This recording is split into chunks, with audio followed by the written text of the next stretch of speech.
We didn't get quite through with our lesson last week, surprise, surprise.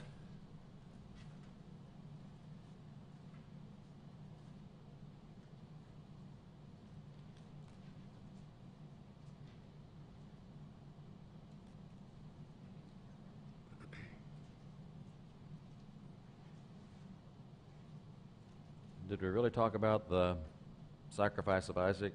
Did we get that far? So we stopped, wasn't it? We didn't get down to the sacrifice of Isaac.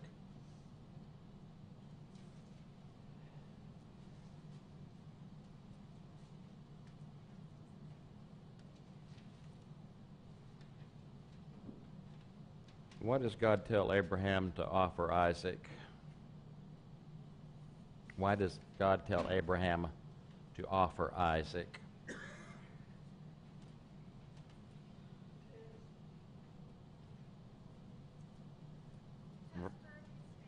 It's what? Okay, and that's probably the best way to say it. Verse 1 says it was to test his faith. And I think from God's standpoint it was to affirm his faith, testing to the... Remember the difference between a trial and a temptation, or a test and a temptation? God tries us, but God does not tempt us. Temptation, Satan tempts because he hopes for failure. He hopes that we will give in to whatever it is. God will try us with the hope and expectation that we will succeed and become stronger as a result. I don't think God is tempting Abraham. It doesn't say he's tempting Abraham, but he is testing him or trying him with the hoped outcome of success. Who would benefit from that success? We do. We benefit from the success of Abraham's faith. Still today, we benefit from that. Who else? Abraham. Don't you think it benefited Abraham to do this difficult thing that God asks him to do?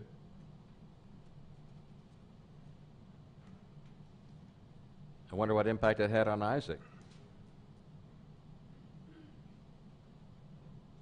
For Isaac to know that his father trusted God that much and loved God that much.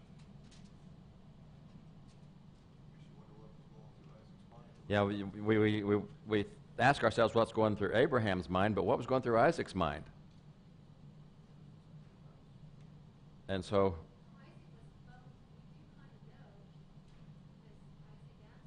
Yeah, Isaac is old enough to be doing some reasoning here.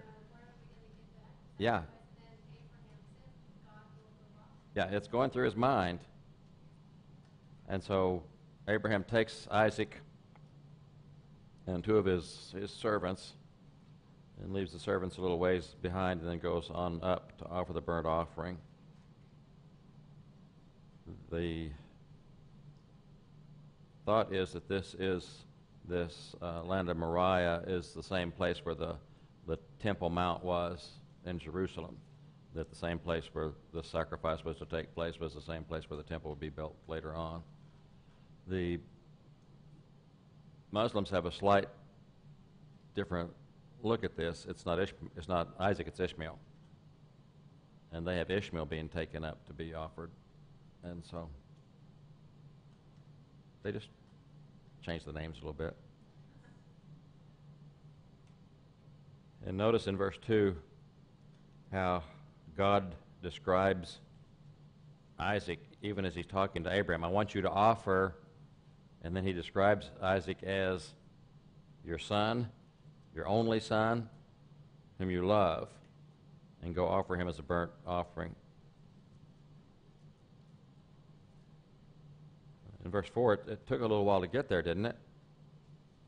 For them to get to the location. Abraham leaves the servants back, and he and Isaac go. But in verse 5, exactly what does Abraham say?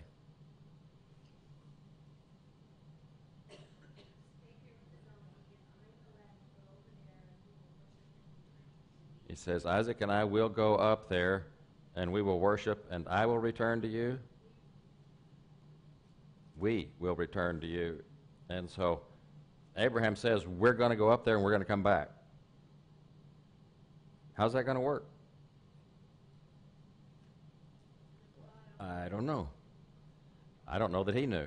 In fact, we're going to find out after a while what he might have been going through his head. But he took the wood, and Isaac got to carry the wood up, and he took the fire and the knife. And what question does Isaac ask? We have most of the ingredients. We have the fire, we have the wood, but where is the lamb for the burnt offering? You know, if you think about that, obviously Isaac had seen Abraham do an offering before. Yeah. Because he knew what was needed, you know, for an offering. So he, you know, it wasn't like this was the first time he'd ever had, you know, seen this or been around whenever Abraham was going to do an offering. Yeah, he's obviously familiar with what's going on. They need the wood and the fire and a lamb for the offering, so he was very familiar. Is there anything to him carrying the wood on his back compared to what Christ carried? Well, I've heard different things.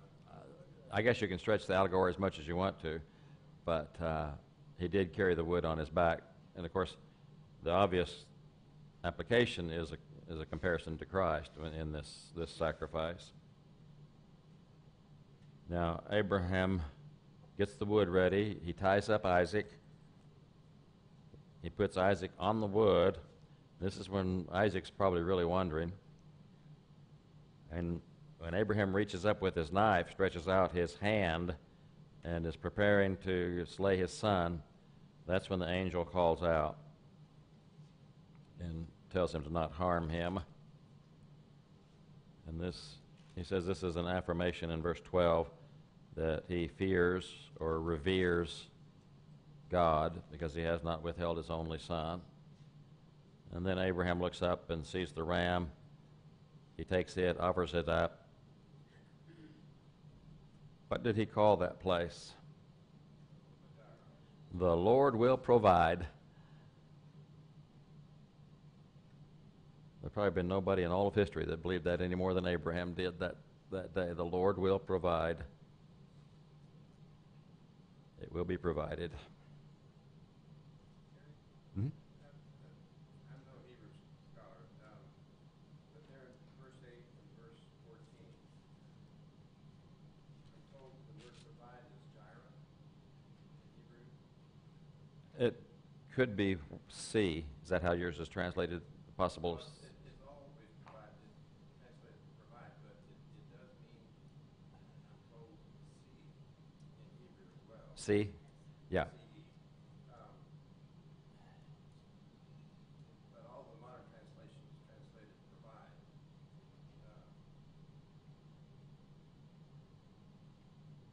But there is a verse in John where the same word is supposedly used. In John 8:56. And this is where, again, somebody's going to have to check me on this. But it says, your father Abraham rejoiced at the thought of seeing my day. He saw it and was glad. That word, gyra, is used there as see. Yeah. That word apparently has a whole lot of different possible translations. And one of them, in my margin, it literally means see. And so it could be that he says God will see for himself the lamb. And so there may be a play on words there with that word see, because later Jesus says that Abram saw, and this would be the place where he would see that, because he's seeing a figure of what's going to happen later on. You know, we have types and antitypes. You have something in the Old Testament that is mirrored in the really the realities in the New Testament, and the Old Testament is just the shadow of what's to come. Well, and it's Jesus talking about Abraham seeing what was going to happen. Yeah. And what better opportunity than to see the sacrifice that he was making as representation of Jesus. Yeah, and we don't know. Abraham apparently expected to offer up his son Isaac, but at the same time, he knew his son Isaac would come back down off of the mountain alive. And without really comprehending what that might mean, at least he had faith that that's what would happen. But yeah,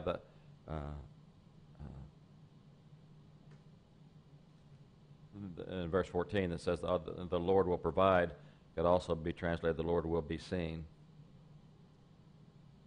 And so he has a little bit of insight here maybe into what's going to happen. In verse 16, God speaks to Abraham and said, you haven't withheld even your son. And so here again there's this blessing that God pronounces on Abraham, that his descendants will be as great as the stars of the heavens and the sand on the sea, and they will defeat their enemies. And in verse 18 that their descendants will in his descendants all the nations will be blessed. Now, whenever the Old Testament talks about all the nations, what does that mean? What would be another translation for all the nations? Isn't that the Gentiles? If you're talking about all the nations, I would think that means the Gentiles. Everybody who's not a Jew is a Gentile. And God promises that in his seed, all nations would be blessed. Not just that the Jews would be blessed, not just the descendants of Jacob would be blessed, but it's not that uncommon for us to see this promise that all nations will be blessed through him. And I'm sure you're doing your preparation for our Luke study on Sunday morning to see what's said there in one of those prophecies. There were people who got it, but for some reason the masses just didn't get it. That the Messiah would come to save everybody, not just Jews, but everybody. Well, when it says all nations, I think we can conclude that nobody's left out. Yeah, it's everybody. I mean, that's all nations. It means all nations, and that includes Gentiles mostly. I think it's easier for Abraham to understand the promise than it is for the Jews to 2,000 years later, just because there weren't as many people, and Abraham was literally like a small part of the world, so he could understand all nations. But Yeah. after Israel went and conquered people and overthrew people, and God was like, I will be with you, then it's kind of like, okay, so you're never with them. Yeah. So it's harder to understand. And there's probably a lot of ego involved too. The Jews developed a lot of ego over time, where they were better than everybody else, and they were God's chosen people, but they kind of went to their head, and it's like there's us and everybody else, and so we're in our group and they're in their group, and I suspect that after centuries of that ego, they just couldn't see it. That Well, and I don't even think, like, if you look at Abraham versus Israel, I don't think Israel would ever be like, hey, can we save Sodom and Gomorrah? But Abraham was like, I don't want them to die. yeah, he didn't want anybody to be wiped out, So, and so I think the Jews over time developed that kind of a pride, not a good pride. There's just a little aside there at the end of chapter 23 about Nahor. And it just mentions that Abraham's brother Nahor has had a son, and that son has a daughter, and then we'll come back to them later on. But it does that every now and then. It just has a little clip in there that just sets the stage for something future. In chapter 23, then, we'll come back to that first. At the bottom of that sheet from last week, we talked a little bit about what Abraham is thinking as he offers his son, what's going through his head. In Hebrews chapter 11,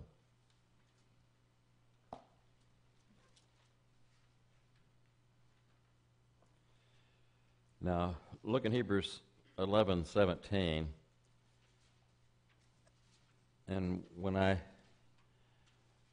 say the offering of Isaac, I don't mean the almost offering of Isaac. I don't mean the near offering of Isaac. I'm talking about the offering of Isaac, because verse 17 says, By faith, Abraham, when he was tested, did what? He offered up Isaac. He didn't think about it. He didn't start to do it. He didn't almost do it. Abraham offered up Isaac. When the knife was raised, it was probably coming down. If it wouldn't have been for the angel, it would have. It would have. I mean, he would have followed through with it. Well, and this also means that he did it in his head. He killed Isaac. Exactly. It Exactly. wasn't- I mean, you might not have killed him. Physically, he hadn't gone through it, but in his mind, he had already done it. He had already offered Isaac. By the time he tied him up and put him on the wood and had that knife raised, in his mind, he had already offered up Isaac. It was not a nearly, almost, maybe. He really offered Isaac, and I think the Hebrew writer, the Holy Spirit, uses that word on purpose, past tense. It makes you think of the Sermon on the Mount where Jesus was saying the reason for lusting in your heart being the same as sinning is that you've already done it in your heart, you just lack the opportunity to carry it out. Yeah. And here, he's already done it in his heart and his mind. He just was on the verge of, carrying it out. Yeah, and this is the positive side of that Sermon on the Mount, where there it's negative thoughts. You might not that you might as well do it, but you as good as done it. In your mind, you've done it. There's no excuse to go ahead and do it, but it's no better. In your mind, it's no better than doing it. And this is the other side of that: is in his mind, he's already done it. In his heart, he's already done it. And verse 19 gives us a glimpse of one possibility. What might have Abraham been thinking? Maybe he'll raise him from the dead. I don't know. I don't think Abraham knew. Did Abraham have any historical reference to say that God was going to raise somebody from the dead? No, I don't see any place happening before this that God raised somebody from the dead. But Abraham considered that possibility. I don't think Abraham had to know exactly how it was going to play out. I don't think he had to know the details. All he had to know was who God was and what God was going to do, that God is faithful and God was going to carry out his promise. That's all he needed to know. The details, And then he just had to fulfill his part that God had. that's right. He just had to fulfill his part, and he knew God would take care of his part. However, God decided to keep his promise that Isaac was the son of promise, and that everything's going to be carried out through Isaac. Is there any lesson there for us? Do you ever face anything in your life where you may not know exactly how things are going to end up, but you know who's in charge? I think that's where the proverb comes from, trust in the Lord with all your heart and don't lean on your own understanding, and acknowledge him and he'll make your path straight, Yep. You don't have to know. No, we don't have to know the details. All we have to know is the who. And if you know the who, the rest is just kind of relative. It's hard to do in practice in our daily lives sometimes, but it'd be nice if we could develop that habit of whatever we face, knowing that it's going to turn out right as long as we're faithful. Life is so messy. Yeah, life is very messy. Situations can be daunting, but if we just trust in God, we'll come through all of that. And life is still messy, but God is still God. So, Bill, 4:13 says, God will give you the strength that you need. Okay. Make sure you be trusting in him.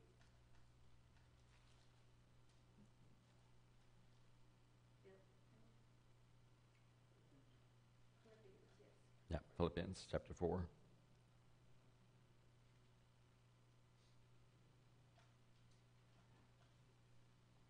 And he will give us the power that we need. As long as we're in Hebrews, we can look at that next question on your sheet. How important is hospitality to God? Now, we've seen some hospitality. We saw Abraham when the three individuals came walking by, and what did he do?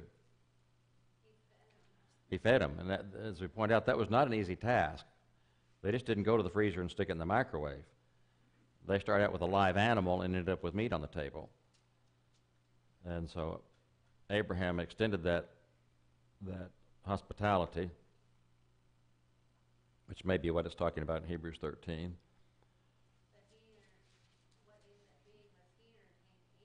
Right. The part that I'm not sure Hebrews 13 applies is it said unawares, and I'm not sure that Abraham was totally unaware of what was going on. But I always think of that as being the fulfillment of this, that some have entertained angels unaware without knowing it. And I don't think we're going to be hosting any literal angels, heavenly beings. Future Christians or each other? Yeah, I don't think he's saying that you will. I think he's just using this as an example of what's happened in the past to encourage us in the present. There's no promise here that if you do this, somewhere along the line you're going to accidentally host an angel. He's just saying we need to show hospitality because look what happened back then. Somebody hosted an angel with unaware. Well, speaking of that, I don't think Abraham knew right off. I think he'd already made the gesture, the appropriate, or the arrangements and everything before he was aware. Yeah, I think he extended the hospitality before he ever knew anything else. But we've also seen another case of hospitality in Lot, and those were two angels, and I don't think he knew who they were when he hosted them, and they saved his life. And so that extension of hospitality ended up saving his wife. Could have saved his wife's life. It saved his daughter's life. I can't remember where, but today I came across the scriptures in the New Testament that refers to Lot, and that his spirit was tortured daily by what was going on around him.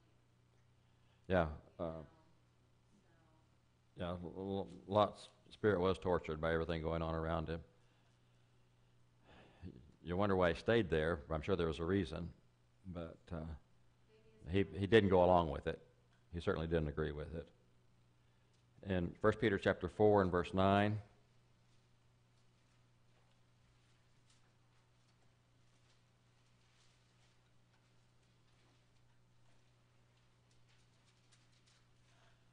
says something about our attitude as we are hospitable toward one another. And probably in context it's talking about Christians and how Christians treat each other. And what does this say about hospitality? Be hospitable to one another without complaint.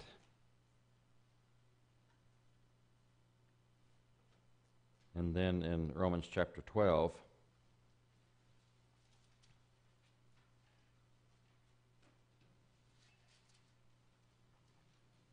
in verse 10,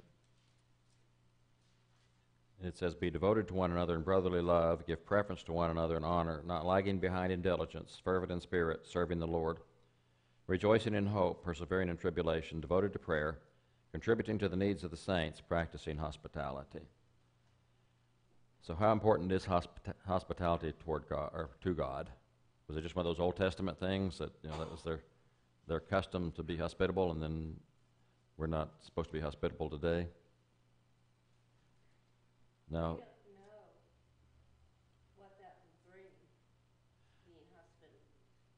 You might help somebody out that just needs company. Yeah, we don't know the end result, and we don't need to know the end result, because that's not what motivates us. It's just the hospitality. Now, what forms might hospitality take?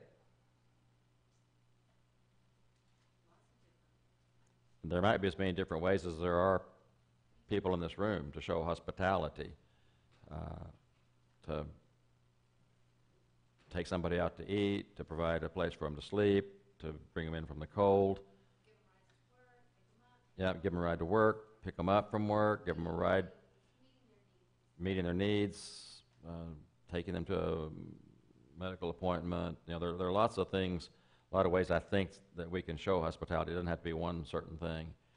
But I do think we want to consider how important hospitality is to God.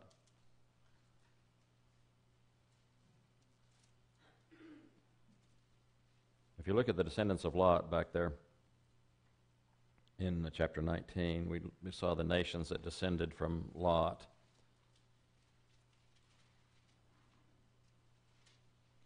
And you have the Moabites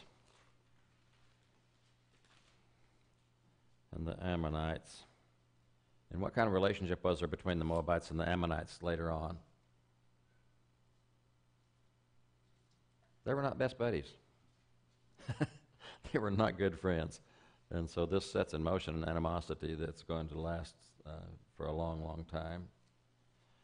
But as you think of how God treated Hagar and Ishmael, how did God treat Hagar and Ishmael? He protected them. He provided for them. He took care of them. He went ahead and turned Ishmael into the father of nations. Although he was not the son of promise, God didn't promise to bless Abraham through Ishmael. Ishmael was the result of Sarah and Abraham helping God out. Still, look at how God took care of Hagar and Ishmael. Does that teach us anything about God's character? What kind of a God do you picture doing that? A hospitable God. Yeah, he's not just telling us to do something he wouldn't do. He's hospitable. And really that's the point of the offering of Isaac. God is asking Abraham to do something and then stops him before he does what God will actually go through doing. God does not expect this human to go to the extent that he is willing to go. God was willing to go one step farther and not intervene. Now, could God have intervened with Jesus' crucifixion? Anytime. He could have intervened at any time. But he doesn't extend to himself the favor that he extended to Abraham. But he allowed Jesus to become sin. What's that? He allowed Jesus to become sin. Yeah, he allowed his son to become sin on our behalf and allowed him to suffer. You know, we wonder what was going through Isaac's mind. What was going through Jesus' mind? To say, my God, why have you forsaken me? And as he carries not only the physical pain, but the emotional pain of bearing the sins, all the sins of everybody. And so God never expects as much from us as he expects from himself. He always is willing to go to the extreme. And he doesn't expect us. He wants us to do our best, but he doesn't expect us to offer our firstborn.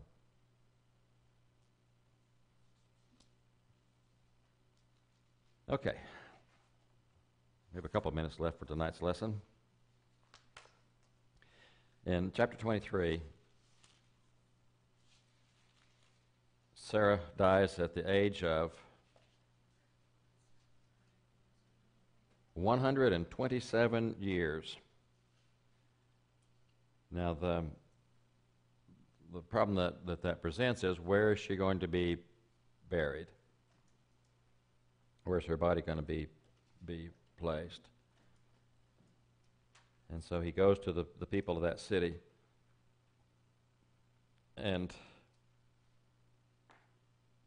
the offer from the leaders of the town, you know, you're a very significant person, just pick your grave. You can pick your location. But he went back and said, no, there's one specific spot that I want, and so please talk to the owner of that so that I can get that cave of Machpelah. And in verse 9, what is Abraham asking to pay for it? Full price for the site. And Ephron, the owner of the land, was sitting there and listening to all this. This is a typical negotiation practice for the time. I mean, there's nothing out of the ordinary here. You know, talking to somebody about somebody who's sitting right there. This is just normal negotiation. This is the way they would have done it. And in verse 11, what does Ephron say? You can have it. It's more negotiation. I mean, he's just extending a courtesy and say, oh, no, you can have it. And Abraham says, oh, no, I want to pay you the full price for it. So finally in verse 15, Ephron says the price of the land without really saying this is how much it is. What's a piece of land that costs 400 shekels of silver? What's that between the two of us? And so he's given the price. Somewhere I heard that this was not a real cheap bargain. that the price that he paid for this was not really that Ephron was taking him to the cleaners. That it was a pretty inflated price. And so what does Abraham do? Weighs out the silver and hands it to him, and that becomes the burial place for Sarah. You know, what's interesting to me is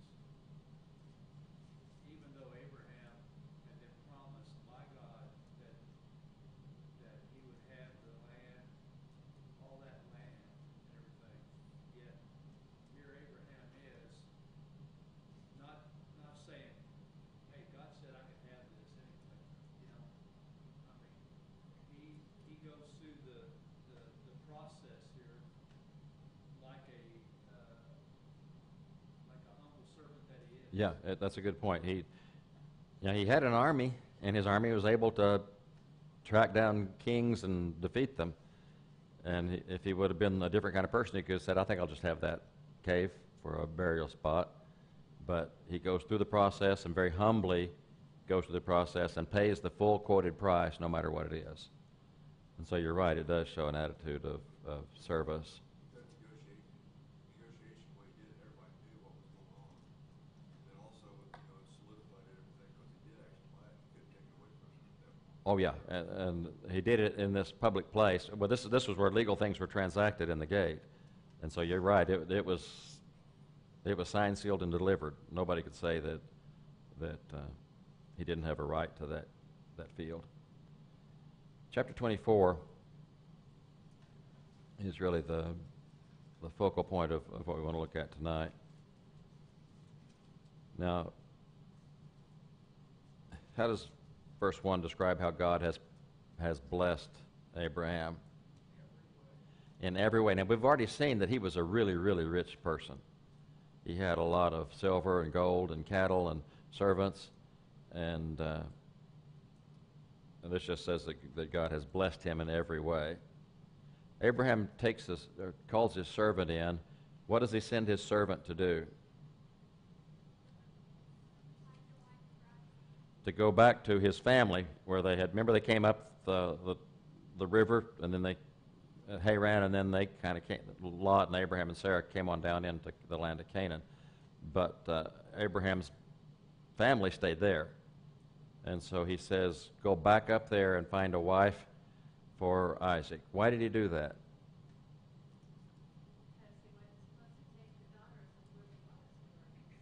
Well, he didn't want his son to marry anybody from around there. He didn't want his son to marry anybody from these other heathen nations. He wanted somebody that he could know would be the right kind of bride. And so he sends him back to get a bride. But what does the servant ask? Okay, what if she doesn't come with me? Now let's do a contingency here. I'm going to go get her, but if she won't come back with me, shall I take him over there? Shall I come back and get Isaac and take him there? And Abraham's answer is, sure, that's a good idea. If they won't come here, we'll go there, right? He says, absolutely no way. If she won't come with you, you're released from the obligation, but do not, under any circumstance, take my son back there. Why would Abraham give him that instruction? God had called Abraham out of Ur, and they'd gone up there, and they'd gone to the land of Canaan. If they go back there, which direction are they headed? They're going backward. God brought them into this land, and if they go back to where they came from, then they've just undone everything that was done down there. And Abraham said, we're not going to go back there. We're not going back where we came from. And he says that God brought me from the land of my birth, and he gave me this land, and he will send his angel before you, and you will take a wife for my son from there. If she won't come, then don't worry about it. The servant takes 10 camels of good things and goes to, well, mine says Mesopotamia. It's between the two rivers at the top where they split, or where they start, I mean. And he's worked out a deal with God. The servant has worked out an arrangement with God. What's his arrangement with God?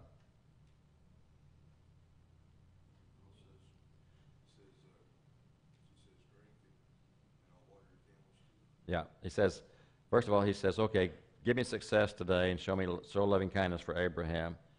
And I'm going to be here by the spring, and I'm going to ask a girl, give me some water out of the jar, let down your jar so I can get something to drink. And if she says, yes, get something to drink, and I will water your camels also, then I'll know that this is the one that's chosen. Have you ever worked out a deal like that with God? If you did, how did it work for you? You think he had more than one girl come down there and he asked that? Doesn't indicate it. To me, it looks like the first girl that came along, because there was more behind it than just chance. But I guess he had a lot of faith in God. I don't think I'm going to make any conditions like this on God. This is where we're going to do this, we're going to do this, and we're going to do this. And I think that's putting too many restrictions on God, but that wasn't the case there. It was just a good indicator. And so here comes, I mean, he had just finished speaking, so in verse 15, I don't think there were any other girls that came along, Chuck. As soon as he had finished saying that, who comes along? Rebekah, Abraham's niece, the daughter of his brother. Or granddaughter, I mean, of his brother. He comes out with a jar on her shoulder, and she's described as beautiful, a virgin. And he goes up to her and says, would you please give me some water out of your jar? And she says, have a drink, and I'll get some water for your camels.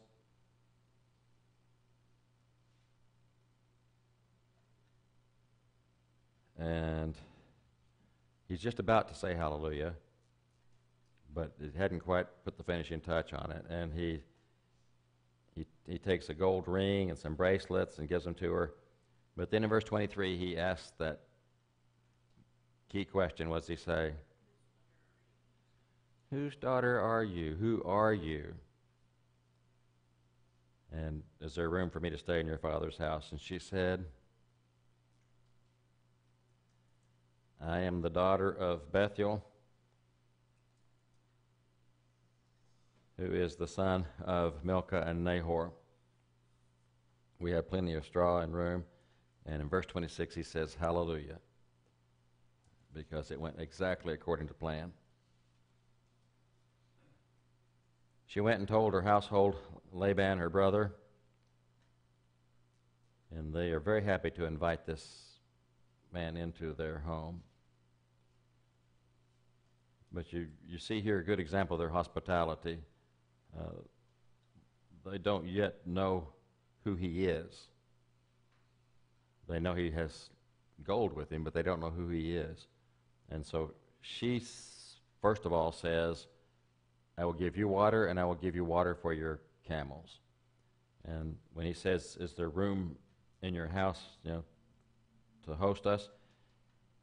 And she said, we have plenty of straw and feed and room to lodge in. You just come right on over. Do you think that Abraham told the servant, these are my relatives, go look them up? I mean, when he sent them back there, because he ended up where he ended up, with I don't think Abraham identified who his relatives were. He did tell him to go to my relatives to find the girl. This was Abraham's oldest servant. He would have been there before. Yeah, he might have come down with him, because it was his oldest servant. It hadn't been all that long. I mean, it's been several years, but But yeah, he may have already been there before. He probably hadn't met the girl, and she was probably born after, so he didn't recognize her. When she came along, he didn't know who she was.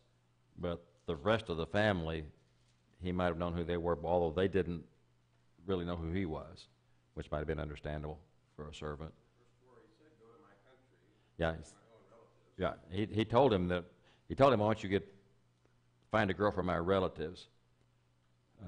And so that was the expectation. He didn't tell who they were, but I mean, that's a big country, though, you know. I was, you know, it's just yeah. And I think what he, you know, and it's like, I think when he qualifies, go to my country and to my family, go to that country and to my relatives, that he was expecting to go back and find a relative. You know, when Rebekah went running back with the gold and showed him to Laban, that's when Laban ran out and said, "Wow, you're sure welcome." Verse 30 indicates maybe what part of his motivation was. What was it that Laban saw? The ring and the bracelets, the gold. And so it that goes on later on with the way he treated Jacob, you know. It kind of gives me, to me, it indicates his motivation in life. yeah, I think this is consistent with the Laban that we see later on. I don't think he's had any life-changing events. But they take care of the camels and so forth, and they want the servant to eat. He said, "I'm not going to eat until I've told my business." And in verse 34 he says, "I am Abraham's servant." And he describes how God has blessed Abraham and made him very rich. Flocks, herds, silver, gold, servants, maids, camels, donkeys. And he had a son in his old age, and he sent me to find a wife. And he goes through all the details. And so then he says, and here I was, and I asked God to do this, and that's exactly how it happened. And so he just gives him the whole rundown. And so in verse 50, Laban and Bethuel recognize that this is from God, that this is not a man-made thing, this is from God. And so they can't speak bad or good. In other words, they can't give their advice. And so here's Rebekah. And he brings out more gold and silver and garments to give to her. And they spend the night and they get up in the morning to leave. And what do Laban and her mother say? Let her stay just a few more days. And fortunately, in this case, the servant said, "No, I need to get back." There are cases in the Old Testament where this doesn't work out so well, where someone wants to leave and their father-in-law says, "Oh, hang around for another day," and he gets ready to leave, and "Oh, hang around for another day," and that story does not have a happy ending. And so, fortunately, the servant was smart enough to say, "Nope, I've got to go." And so they said, "Okay, Rebekah, are you ready to go?" And she said, "Yes." And they headed back. As they were going, Isaac is out in the field, and he sees them coming. And Rebekah sees him, and she asks who that is. And she finds out that's the one she's come to marry. And so she put her veil on herself, and Isaac took her, and she became his wife. Imagine how she must have felt, though, you know. I mean, here she is, a young girl, going, you know, leaving her family and going to people to an area she's never been, to people she's never known. You know, she didn't know. I mean, even though they're relatives, you know, did not know anybody there. You know? No. No, she didn't have any way of knowing where she was going, but you notice there in verse 58 that when they ask her, they consult her, her response is, "I will go. That's what I'm going to do." Maybe she recognized God's hand in all of this too, that after the servant said, okay, I'm going to do this, this, and this, and the person who does that, that, and that, and she saw that it was all in line. And so she shows a really good spirit here by saying, yep, I'll go. And as you say, she's not extremely old. She's old enough that she's going down to get water and carrying it back. She's not a little child, but she's a fairly young woman. Chapter 25, the first 18 verses or so, tell the rest of Abraham's life. Now, and assuming that this is in sequence, that this happens after the death of Sarah and isn't just a return back, he has another wife named Keturah, and he has a number of children with her. Probably the most significant would be Midian, because later on we'll run into the Midianites, who are not good friends of the Israelites. Abraham gave everything to Isaac. He gave presents to the others, but he gave everything important to Isaac. And he died and was buried. And then 12 through 18 gives the descendants of Ishmael. And he would become the father of the Arab nations. And in verse 18, it tells where he settled east. And the last part of my translation, verse 18, he says he settled in defiance of all his relatives. And some of your translations might say he settled near his relatives or in face of his relatives. And that word's hard to translate, because it just means he was right in their face. And so he was right in their face either because he settled near them or that he was very defiant about what he did. Yeah, to me it indicates some kind of hostility by the choice that he made. In chapter 25, verse 18, the very end of it, what does yours say at the last sentence? Yeah, some will say he died in the presence of all his relatives, which doesn't sound like hostility at all. It sounds like a peaceful passing. But that word in the presence of can mean just right in the face of, right there. And that's why mine says in defiance of his relatives. But that's a case where you could read the same verse in two different translations to get two different feelings from it. Now, why did Abraham send his servant to Haran to find a wife?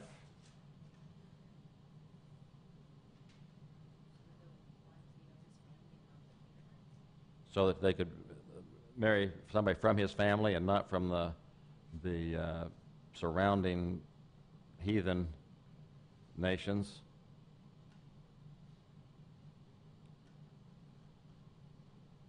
But isn't there some kind of a desire there to make sure that your son marries a good Christian woman? In 1 Corinthians 7 it talks about if a husband is dead, she's free to marry to whom she wishes only in the Lord. And the hope there being that by marrying someone in the Lord, that there's less a chance of that child being led astray. And so Abraham has a great deal of concern for his son, but I think he also is showing some more faith in God's promise, because if God's promise is going to play out the way it's supposed to, then Isaac needs to be faithful.